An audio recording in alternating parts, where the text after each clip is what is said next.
This year's tombsweeping day is extra politically sensitive, which usually takes place around the April 4th to 6th date each year. From police throwing away flowers to schools not giving holiday time off to students, even people trying to commemorate the former premier Li Keqiang has been blocked off by guards. So why would the CCP feel like this year's special day for the dead is politically sensitive? Well, it all has to do with last December, so let's talk about it. Welcome to China Insider, I'm David Zhang. In China, Qingming Festival or Tomb Sweeping Day is a very important holiday. It's the day where Chinese families get together to commemorate those that have passed away in their family, to offer ancestral rites, as well as you do things like burn paper money, burn incense, give fruits, alcohol, etc. It's a very important traditional holiday. This year, however, things are extra sensitive. Videos have been showing that students at certain schools are not given time off. By the way, this is supposed to be a statutory holiday. And many other cases of flowers placed in front of tombstones, placed in front of memorial places, are taken away and trashed. As well as, specifically when it comes to the memorial of the recently passed away former premier Li Keqiang, things get extra sensitive. One family went back to their ancient home and found that the tombs of their families have been dug out by the government. But specifically when it comes to provinces and places where it has to associate with former Premier Li Keqiang, there's guards every few steps to stop people from placing flowers and commemorating his death. Now, Li Keqiang last October died in a swimming heart attack. Many people have been very suspicious as who exactly wanted him dead, and it seems like all things point to Xi Jinping. But even though we don't know if he's actually the one who ordered the death, the blame's on him. Basically, by commemorating Li Keqiang, people are insinuating that what the current leadership is doing isn't working. And so people are not allowed to do that. But this also extended to other parts, like, for example, little kids, they're offering flowers at different memorials. Those are taken away by guards. And even at the tomb of heroes and martyrs, the flowers there aren't allowed to be placed either. They all end up in the trash can. It could be a reference to Li Keqiang being a hero, and so they don't even want that to be taking place. It's not that Li Keqiang is actually a hero. After all, he is a communist official, but it is a comparison to the current leadership that makes everybody else look much better. So what exactly happened? Well, the story takes us back to December 11th to be precise. Now, this is when there was the Central Economic Work Conference that took place, which was happening on December 11th to 12th. Now, Xi Jinping gave a speech at the opening ceremony, as well as for the first day. But then halfway through, he led officials to go on a state visit to Vietnam, which is about 4 to 5 hours away from China. This was actually the first time since Xi Jinping came into power that he had missed the entirety of this work conference, which was supposed to set out the agenda for next year's economic development. Now, according to Bloomberg report, Xi Jinping was actually set to visit Vietnam for the state visit on the 14th, which for some reason he pushed it forward to the 11th.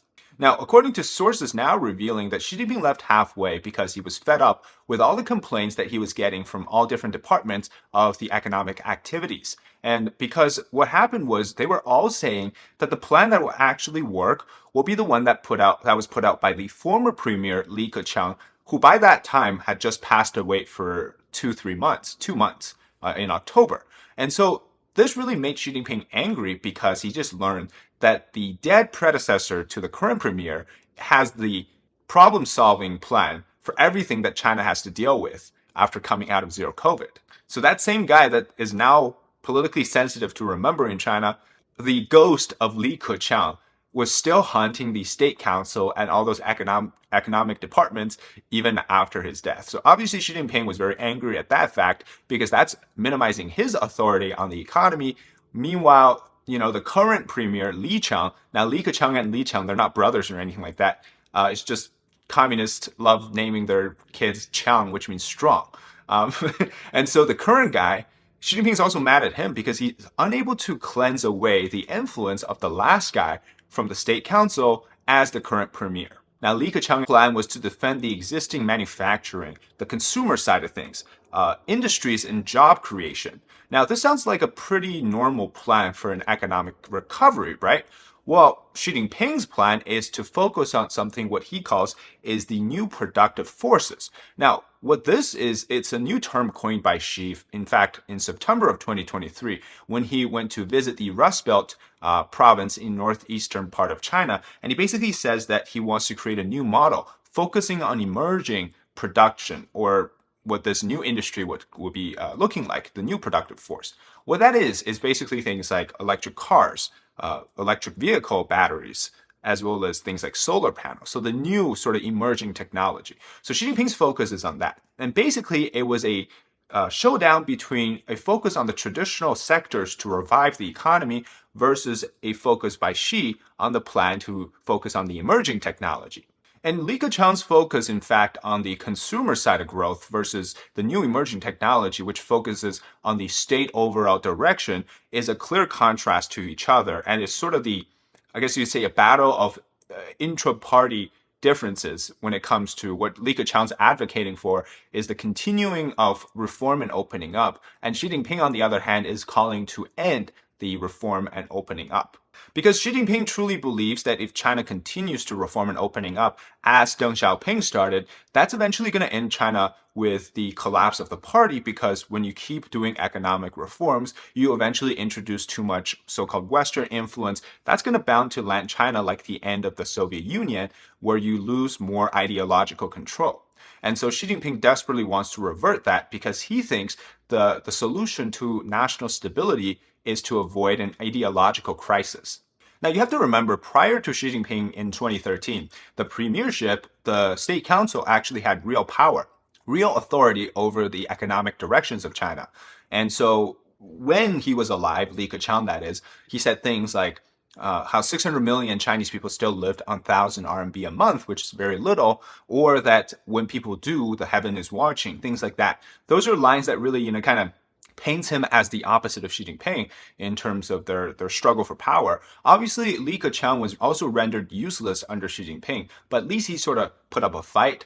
And the current guy, Li Qiang, after succeeding the last guy, he basically just gave it all up to Xi, because in exchange for giving up his power and authority, he guarantees safety.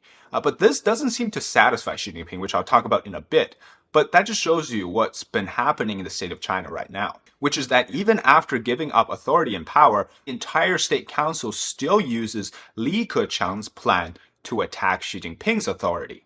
And so apparently that was so displeasing to Xi Jinping to hear that he made Li Qiang, the premier, write up a self-reflection report to basically criticize himself. But that apparently the report wasn't satisfactory to Xi's liking, and he's still currently working on revising the report. Because, of course, the reason why is that Li Qiang is unable to control the party to the liking of Xi. I think this is a little bit of a disconnect from reality. Those people that actually work on the economic side of things, the fundamental idea of communism is always complete opposite to real market policies, right? So for these people who are, professionally trained to work on actual policies, they can't really comprehend that, despite knowing that in the end, what they say isn't going to matter. But from the Li Qiang perspective, it's like he knows in that position, that is, right? Even though he's loyal to Xi, but in that position, he knows that these things work. But it's just, how can you say that to Xi Jinping without sounding like you're being disloyal to him? So let's talk a bit about what actual things are considered crisis in China's economy, right? So last year, according to the Central Economic Work Conference, they mentioned things, the current problems, such as there's a lack of demand, there's a overcapacity in industries because things were overproduced, there's a weak social expectations, so people aren't expecting changes, and there's no really eagerness in it. And then there's also things like risks and hidden danger, which just kind of encompasses all of those things that are wrong with the current economy. There are also other things like a blockage in the domestic circulation of the economy, as well as a change in external environment, so outside pressure.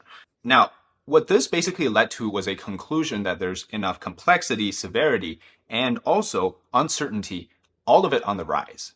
And according to the solution proposed by Li Keqiang, was that he wanted to focus on controlling the growth in which to match the consumer side of things to that of industries.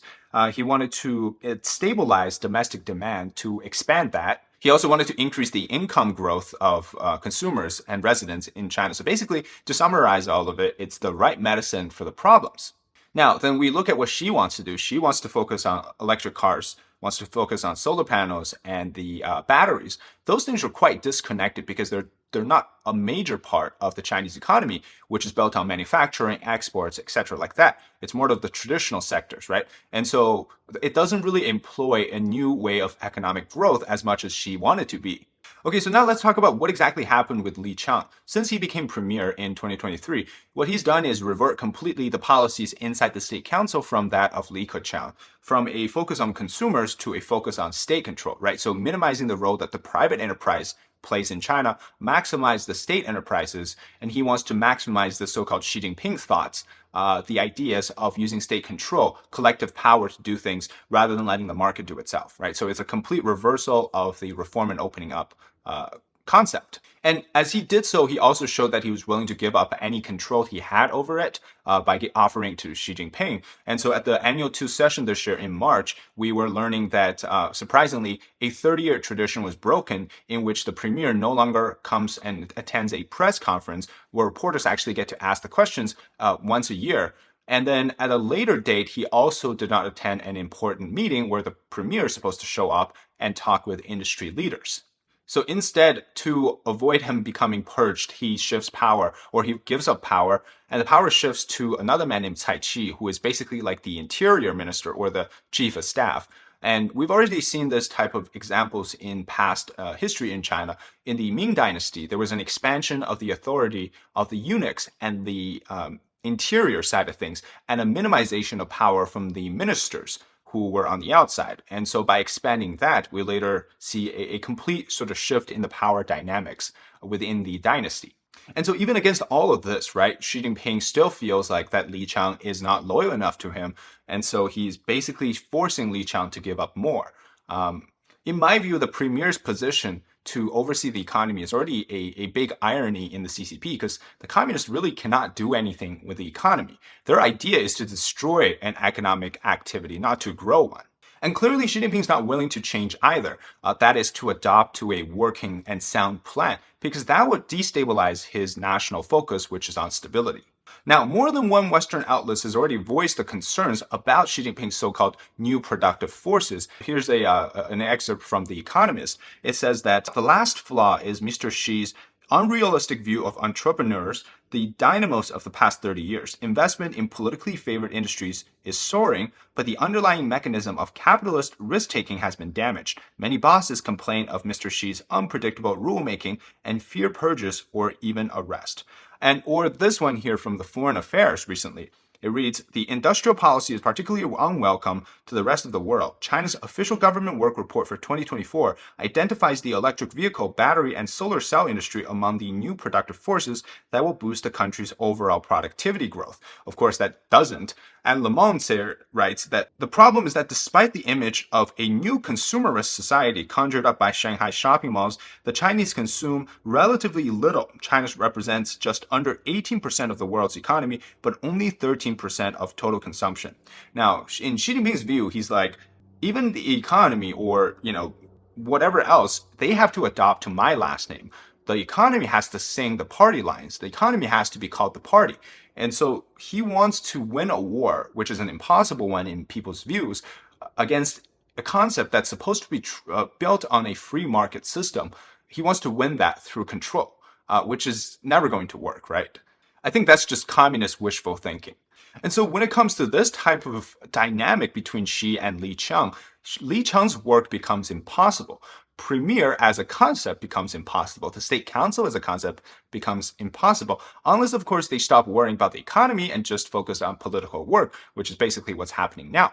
Now, in the eyes of Xi Jinping, the reason why he's focusing on the new productive forces is because he wants to win the new Cold War. He wants to win a tech race competition against the United States. And to do that, you have to focus on these emerging technology because that's where he thinks he still has a possible edge over the West. And so he's creating this modern day version of the Great Leap Forward under Mao Zedong. Now, the Great Leap Forward was supposed to be centered around the idea that they're going to outproduce steel and others things in manufacturing compare that to the United States, right? So they were going to compete against the US back then through this. As we learned, the result of the Great Leap Forward was a 3-year man-made Great Famine. And so where is Xi Jinping going with this new Great Leap Forward, trying to compete in these industries? Where is that going to lead China down? So at the expense of China's economy going down the drain, Xi Jinping continues this way. And so we'll see where this goes. And anyways, that's it today for the episode on why this year's commemoration of the dead is so politically sensitive in China. If you enjoy the content, leave a like, comment below your thoughts, and subscribe to our channel. Until next time, bye-bye.